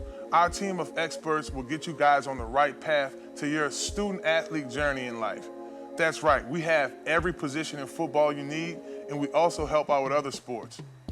At Conquer Sports Pros, you have everything from a list of consultation, training, and also media training. Yeah, that's right. When you take your career to the next level, play college and hopefully pro, you'll get lots of interviews. Call Conquer Sports Pros today. You can reach them at 504-319-6672 or visit marlinfavorite.com for more information. Hello, somebody. Hello, somebody. It's your boy Marlon Big Favorite. And when I'm hungry, I like to make my way to Small Sliders, 1635 Barataria Boulevard, Marrero, Louisiana. Simple on purpose. When I tell you their burgers are delicious, have some great sauce on them, I'm telling you, when you're just hungry and just need to grab a quick bite, this is the perfect place for you. Small Sliders. The customer service is nice. It's somewhere you can bring the family, hang out and chill, enjoy the atmosphere. Now I'm a big boy, so when I like to take my Small Sliders, I like to get the biggest smalls. Double patties, bacon, cheese, you name it. Just a delicious burger. And I like to top it off with my favorite, the cookies and cream milkshake. There are 3 delicious flavors: milkshake, chocolate, vanilla, and cookies and cream. Small Sliders. Simple on purpose. Y'all come on and slide through, baby. And let them know that you heard about them on Inside the Trenches with your boy Marlon Big Favorite. Watch out there now. Well, hello, it's Marlon Big Favorite with Inside the Trenches podcast. Are you looking for a brand new car? Or you're tired of what you're driving around in? Or you just need wheels? Well, if that's the case, you need to visit Marrero Motors, 1512 North Causeway, Metairie, Louisiana. At Marrero Motors, our buddy Alberto will get you in a vehicle that fits you that day with no problem. They have vehicles that are pre-owned. You can do a trade-in that day and ride off in something that day. Visit MonteroMotors.com for more information and let them know you heard about them on Inside the Trenches podcast. Hello. Step Construction is here for you with a brand new offer. We now provide affordable storage sheds. Stop wasting your money on overpriced storage units and portable containers. Step Construction can provide you with a custom shed that will fit your budget and storage needs. So contact Step Construction today at 504-340-5809 for your own personal quote. Let us help you take the next step at Step Construction.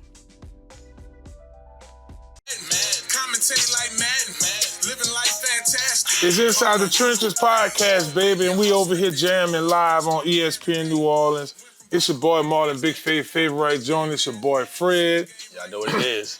Fred got the Fan View podcast right after this one. He knocking them out too, brother. When it's time for sports talk, I know my man Fred is going to be that guy. I'm telling you. I'm up. Up. I'm up. And every Thursday, y'all can check him out sitting here with yours truly. Yeah. As we enjoy ourselves on Inside the Trenches podcast. So, when the Saints come marching in. Come marching in. When the Saints go marching in. I don't know why they say I ain't the Nate Peterman. Why did they go get Nathan? Fred, we got to start there with this segment, man. And we're talking about the moves that the Saints has already made so far in free agency. Whew. How does that alter the needs later? Is there still a need lingering out there? Earlier on today, the Saints signed quarterback Nate Peterman that was out there in free agency. Oh, my goodness. Do you like the move? No. You don't like the move? No. What are we doing? We've allowed Jameis Winston to go sign with the Cleveland Browns. He signs, beginning of free agency. It's a 1-year deal to Cleveland. And as a potential replacement, whether he's a, camp body or not, Nathan Peterman. It just doesn't sound good. Has anybody seen Nathan Peterman in Buffalo or in Chicago? No. It's one of those cases where I get it. He's probably going to come in at very inexpensive, maybe league minimum. Mm-hmm. But it's over. It's over. Nathan Peterman is just not. Now, Willie Gay, on the other hand. That was a big time sign. Willie Gay, on the other hand, yes. Willie Beeman. Yes. Gets you excited. Gets you excited to add him, to put him next to DeMario Davis, put him next to Pete Warner. He's a two-time, Super Bowl champion. He's a heck of a football player. Listen, I love Willie Gay adding it to the defense, even if it's for 1 year. But Nathan Peterman? That was just like, what is going on? What are we doing? What are we doing? Like, there was an abundance of potential free agent quarterbacks. Yeah. If we were going to sign somebody. But I just don't. I could think of more better free agents to bring in than Nathan Peterman. And I thought it was shocking when I saw Desmond Ridder going to the Cardinals. I'm like, what are y'all doing? I mean, he gets traded to the Cardinals. He gets traded to the Cardinals for a receiver, and I'm just like, okay. I just think that there's a ton of guys that I think that we could have considered, prior to Nathan Peterman. I mean, it's just it's the way you saying it though. Nathan, Nathaniel. Listen, it doesn't matter. It's when you think of backup quarterbacks, he's at the bottom of the list. Backup quarterbacks. Yeah. He's at the bottom of backup quarterbacks list. And so for him to be signed this early in free agency, that's where my antennas are going off. Like, to me, when you bring in a guy, if you're going to bring in a backup quarterback, like Sam Darnold gets signed pretty early. He gets to Minnesota. Right. Jameis Winston goes to Cleveland. Right. Even Mitch Trubisky gets back to Buffalo. Right. Some backup quarterbacks, Marcus Mariota gets to the Philadelphia Eagles. Right, yeah. Taylor Heineke? Can we get Taylor Heineke? Something. I mean, it was definitely better options out there. Because when I think of Nathan Peterman, I think interceptions. Lots of them. Yes, in abundance. In abundance. It's an overflow. In he was last in Chicago, if I'm not mistaken, right? Listen, I'm thinking he's at the bottom of the barrel when it comes to backup quarterbacks. What are we doing? All right, so here's the official report. Captain Terrell just announced this a few hours ago before we started this show. The New Orleans Saints are planning on signing Nathan Peterman to a 1-year deal. Peterman's 29 years old, will compete for a backup spot behind Derek Carr along with Jake Hanger. She won that. I'm talking about Jake. She won that. Yeah. But anyway, but I know what it is. And I'll explain this after. Fresno State connection. Peterman, who began his career with the Buffalo Bills in 2017, who most recently was a backup to the Chicago Bears. He was in that little mix-up. Works with new quarterbacks, Saints coach Andrew. Right. Peterman also has ties to Derek Carr and spent time with him in 2020 and 2021 with the Las Vegas Raiders backup. Peterman has played in 15 games total with 5 starts. He has completed 53% of his passes, 712 yards, 4 touchdowns, and an alarming 13 touchdowns. His most recent start occurred with the Bears in the 2022 season, where he completed 11 of 19 of his passes for 114 yards and a touchdown per game. They lost 29-13 to How many Minnesota. career touchdowns they say he has? He has 4. How many interceptions? He has 13.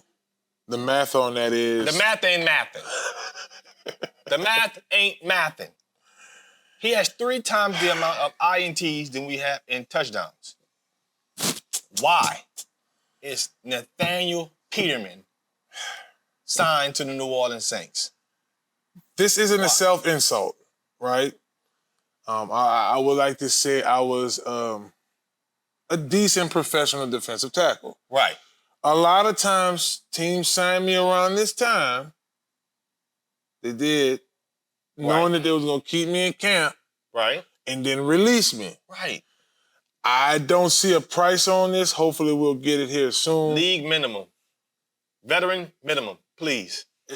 But here's the deal. You have a veteran quarterback. Even though he isn't a successful quarterback, they have to agree to some guaranteed dollar terms. Of course. Because the league minimum, that check kick in when the season starts. So I understand that. Yeah, he's going to have some money for camp and stuff like that.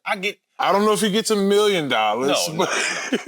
That's not the problem. The problem is, to me, when you're looking at backup quarterbacks around the league, I mean, Nick Mullins, to me, is just, I would rather him. There's some other guys real talk. out there that I think that when you talk about terms of backup quarterback, I mean, if we're going to make this decision, I mean, Mac Jones was traded for a 6th-round pick. I'd rather trade for Mac Jones and use a 6th-round pick and bring him behind Derek Carr than Nathan Peterman. Right. It's just, to me, there was a bunch of more selections of backup quarterback that we could have had, but Nate Peterman is just not the guy I thought about bringing into the Who Dat Nation. Not at all. And we do still want to take a look at area of need for this team. And this is still, I think this puts it even at the higher part of the list. But more, are they going to look in the draft? Because if you look at the quality of quarterbacks in this draft, this class has a lot of talent. Yes. I'm going to talk about guys that could sneak into the first round, but are for sure day 2 guys. You start thinking about players like Joe Milton III. You start thinking about players like, we just had Dave on the other night. Right. I know he's went on you guys' show before. I don't know if you asked this question, but just to talk to us about Jordan Travis. Jordan Travis? He'll possibly be there. So you can potentially get a guy like Travis. You can potentially get a guy in that draft. I don't know if Bo Nix drops that far. I'm just thinking of players. J.J. McCarthy is making some noise. It seemed like they're going to go to that position at one of these calls, whether it's going to be in a draft or a free agency. But now a free agency, going to get a guy. This doesn't say a lot. You know, this is just a can't buy the quarterback. Yeah, he's just can't buy. And he can manage a football game. No, he can't. Might throw a couple interceptions. He ain't managing. he can assistant manager. he can be the assistant to the assistant manager. Listen, he can be a part of the staff. he can be. But you was talking about the man selling insurance. So he sell life insurance, man. Work for State Farm, brother. This is something else, man. We do have to continue to take, a closer look at what the Saints are going to do moving forward in free agency. Now that this move doesn't really scream a lot, but it does make you think. Edge rusher is a position. Safety, too. Safety. At least a Marcus May. Safety, wide receiver. So right now you would probably say...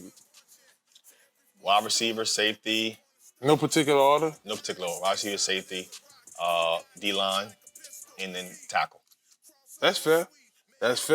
So this is just a few days. And listen, I know the majority of our listening audience is right here in the 504. So we're going to definitely keep you guys tuned into this stuff. Me and Fred will have our eyes, ears to the street. Like, he got the news first earlier today and texted me. He was like, man, did you see who they signed? I'm like, hey, bro, it is what it is. It's Inside the Trenches podcast. Y'all don't go anywhere. We got one more segment for y'all. We're going to track free agency. I mean, teams are making moves. Yeah, making moves. Making big-time moves. Y'all don't go anywhere. You're watching ESPN New Orleans. Watch out there now. Kicking it with Miyagi. Kensei, sensei, hit 'em with a variety.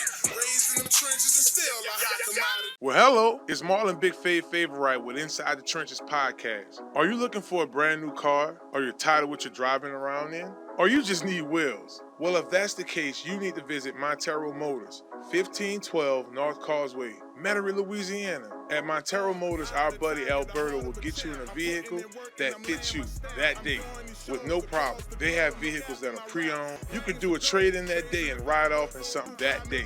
Visit MonteroMotors.com for more information and let them know you heard about them on Inside the Trenches podcast. Hello. Hello, somebody. It's Marlon Big Fave Favorite with Inside the Trenches podcast. Do you need a quick car wash? Well, if that's a yes, you need to visit Crown Car Wash, 1336 Stump Boulevard, Gretna, Louisiana, on the West Bank, baby. Crown's the best. You get a spotless wash, nice clean tires, reasonable pricing, and free vacuuming. My favorite part about Crown Car Wash, they open 24/7. That's right, 24 hours a day, 7 days a week. You can visit Crown Car Wash on the West Bank, baby, and let them know you heard about them on Inside the Trenches podcast with Marlon Big Fave Favorite. Watch out there now. It's that boy Fred, host of FanView Podcast.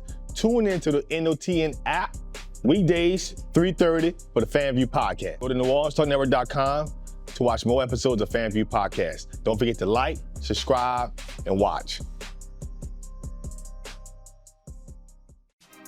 Listen up. Your customers, our listeners, could be hearing about your business right now. Yeah, right now. Don't miss out on the opportunity to advertise with NewOrleansTalkNetwork.com. Call our business department today at 504-475-4793 to hear about our great rates. NewOrleansTalkNetwork.com. We provide the people, you provide the business.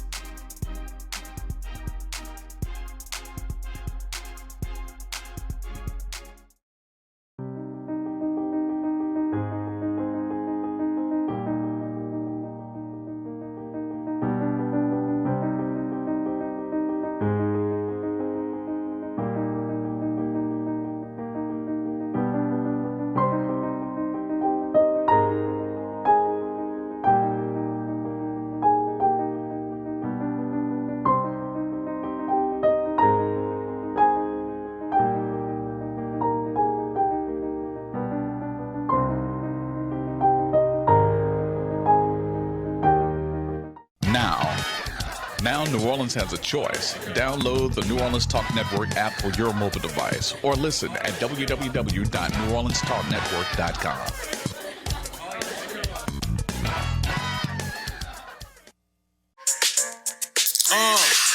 For the radio. What's up? It's your boy Marlon Big Fave Favorite. We back here on Inside the Trenches podcast.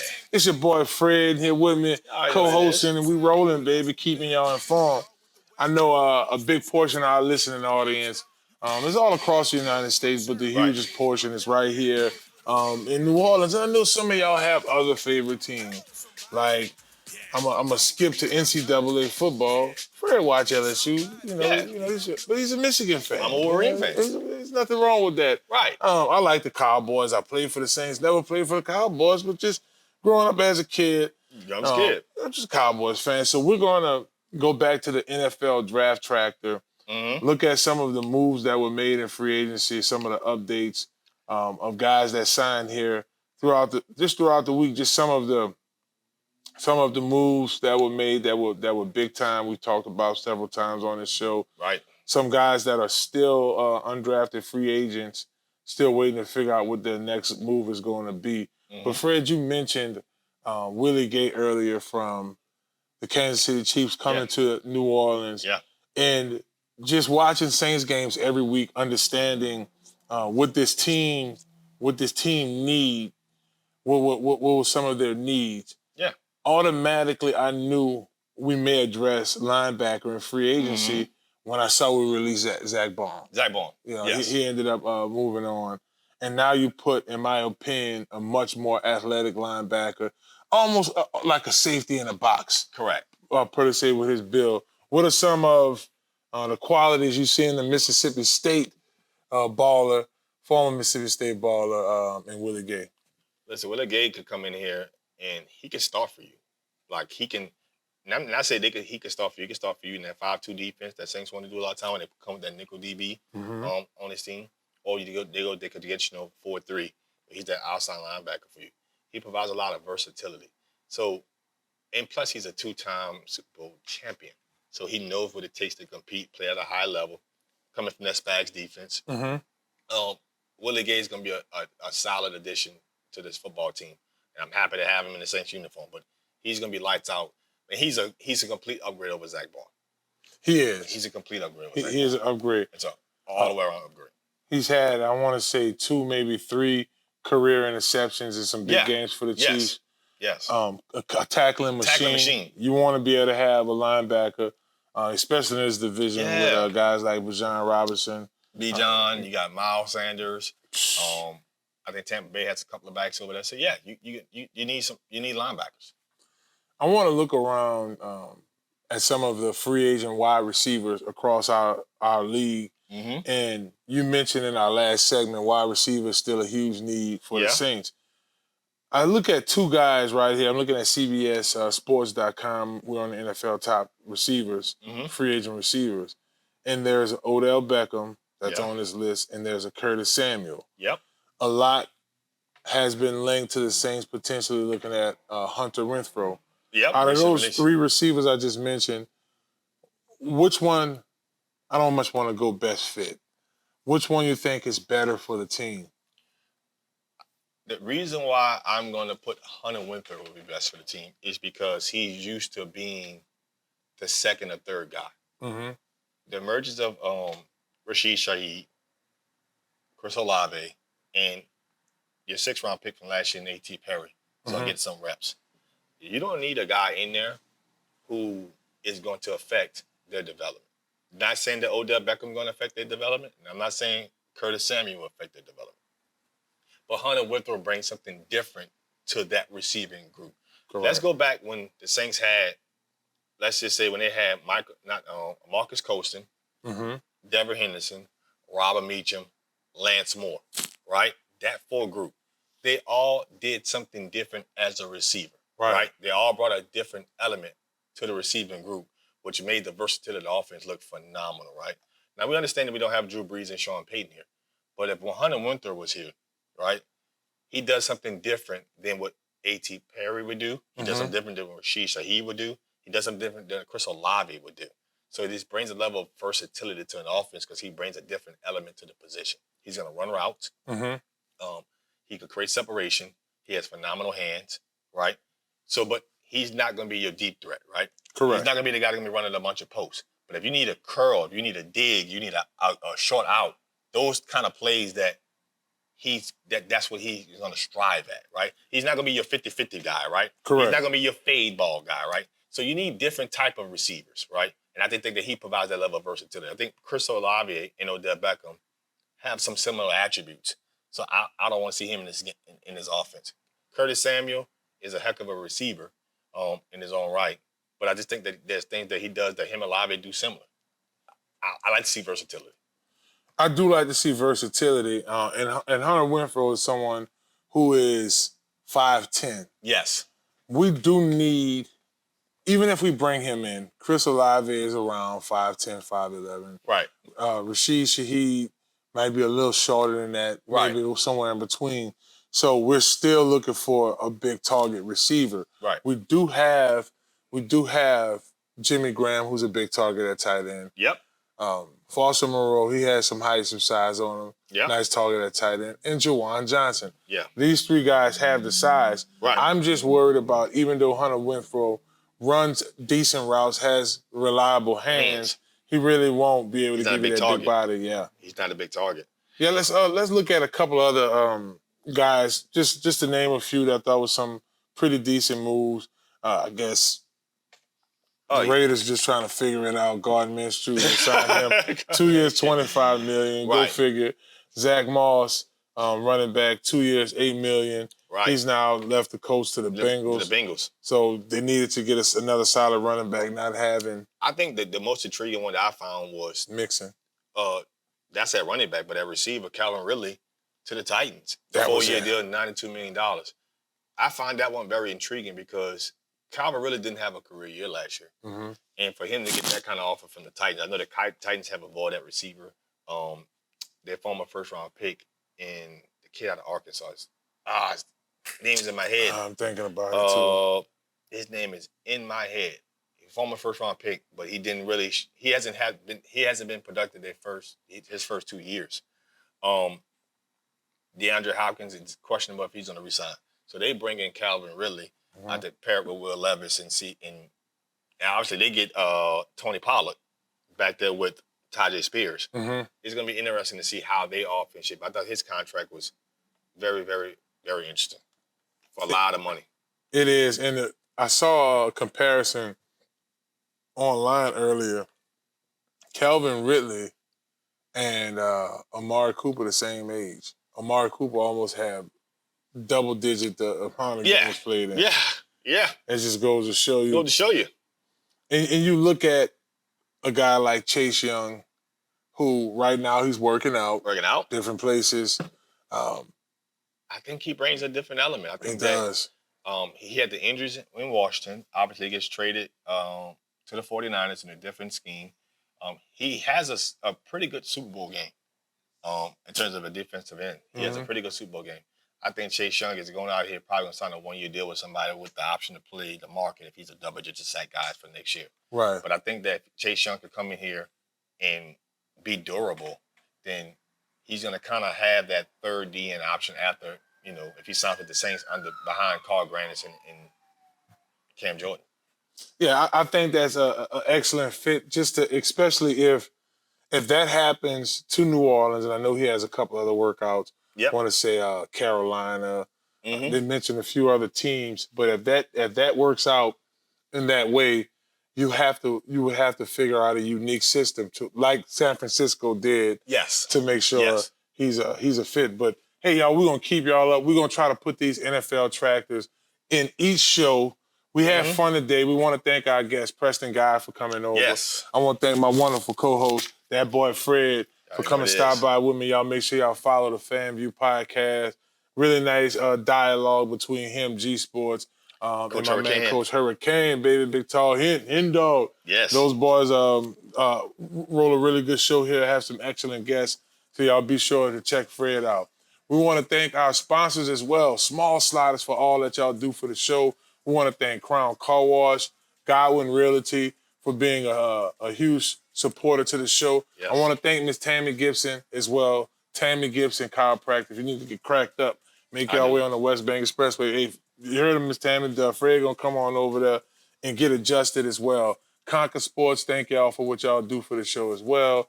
Montero Motors, keeping y'all flying those rides. Best used car deal in Metairie. Make sure y'all make y'all way over there. We're going to keep this party going, have ourselves a good time. Man, we want to thank that boy Mike back there. We want to thank Tarek, our whole crew. Y'all, we're going to be at Small Sliders. We're going to be right here in the Small Sliders Hub. Might have a little weather, but the fun is going to be there in the food.